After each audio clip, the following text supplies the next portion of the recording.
This is my friend. That's your friend? Yeah. How old's your friend? 18. That girl's not 18? Exactly why we need to get rid of any of those websites or apps that are showing any kind of highway patrol or police checkups. People that are just trying to avoid speeding, you are helping these people get away and go under the radar to not get caught. And it just makes me absolutely sick to my stomach to think about where these group of kids were being brought to. And if this guy's part of a bigger ring we don't know about and he's not going to expose it.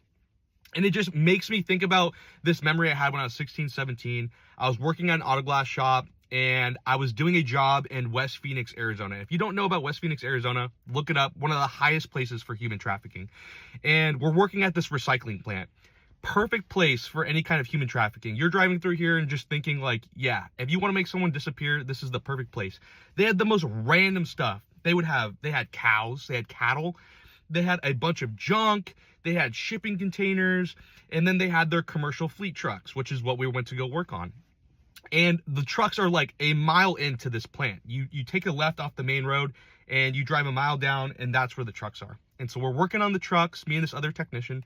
And as we're repairing the chips in the windshield, we start to hear a loud moan of a woman screaming for help. And it's not like a like death rattle scream. It's like more of a moan saying, help me, help me. And you know how you can just tell when someone's laying down or sitting down on the phone? It just sounded like she was laying down and exhausted, just saying, help me, help me. It sounded like it was like underground or echoing like a ghost. It sounded like a ghost. And both of me and the technician look at each other and he is visibly distraught. It almost made me question, did I hear that? But it confirmed it once I saw the other technician's face. First thing I decided to do is call the police and say like, there's something or someone calling out for help over here. And I meet up with the police at a gas station and we go into a convoy of 10 police cars. It looks like a parade. And I'm showing them where we turn and where I heard the screaming. And they all spread out, investigate the area, and they decide to go check out a few shipping containers. And the weirdest thing is when they went to go open up these shipping containers, all of them were empty. You would think maybe used for storage, to be held something in there. Nothing in the storage containers.